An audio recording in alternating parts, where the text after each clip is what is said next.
within the laws of engineering and physics right now. Oh, that was inevitable.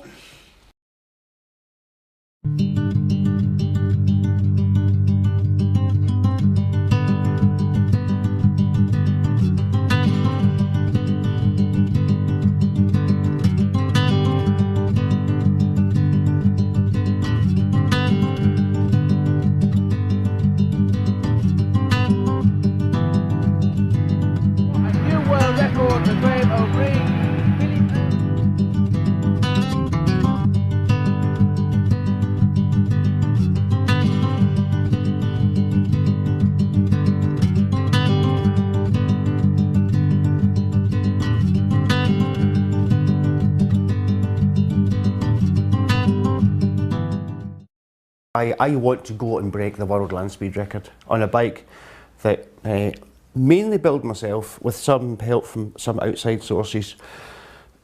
And this record involves basically, it's the same, it's very similar to the land speed records for cars or motorbikes or anything else, where it's a flat road, straight line, no wind assistance, no vehicle assistance, top end speed.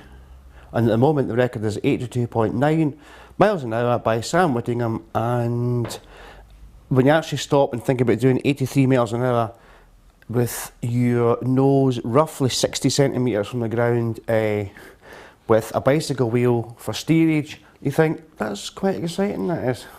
Yeah, bring it on. The rules are, it's human powered, no stored energy, anything goes. Personally, I'm choosing to lie forwards on it as a prone bike because I find, well, there's two scientific reasons for it. And from an engineering point of view, one, the shoulders are the widest part. If you want something aerodynamic, you want the widest part near the front and then tail off for aerodynamic reasons. So the shoulders first, and secondly, the steerage. I've ridden both recumbent and prone bikes in the 90s. And I found that a prone bike, one, it's more powerful in terms of pushing the force straight back them in a kind of scrum, rugby scrum type position. The amount of force you can achieve in that is phenomenal. And also the steerage of it in terms of handling ability is it's better as well. So those two reasons, main reasons, I want to build a prone bike. Every millimetre matters, every gram matters. Ride and machine have to get to 83 miles an hour, which takes a phenomenal amount of energy. So that's why it's a 5-mile run up, because the amount of energy you need to do this.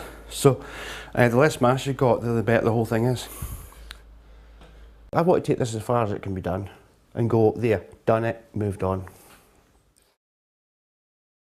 Jamie is an integral part of this project because he is an open-minded, questioning individual. Well, it kind of reminds me of me because he's this question in mind. He wants to see the world, he wants to do stuff. I was saying to Jamie, you know what? The problem we've got is our life force is too big. You know that a whole lot of broad I had, and I don't fit into a mundane world. I just don't. My life force is too big. I was like, Dad, my life force is too big. Well, let's both go off and go to Colorado and fly up right the place on bikes and let's do it. He's like, Dad, right, count me in. Sound is sort of my, don't want to use the term go-to guy, but he is the person I trust most if I've got anything I need to get solved. He's the one who always end up fixing it, like in a heartbeat. Honestly, if I have any major problem but I can't fix myself, he's the only guy I actually trust to help me with. I grew up knowing what he accomplished physically, so I've felt I have no excuse to shy away from any sort of exercise thing. Whatever it is. I can't get away with any sort of laziness, to my mind.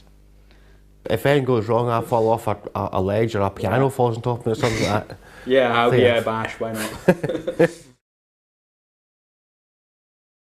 There was the lost decade, the gap decade if you like, of me going through my own personal battles of what was commonly perceived to be manic depressive or bipolar disorder, depressions, but really a whole lot of personal issues to deal with, at which time, although it was a gap decade in terms of productivity, I did write a book and I did get involved in making a film called The Flying Scotsman, which in the 10-year gap is actually a reasonable achievement.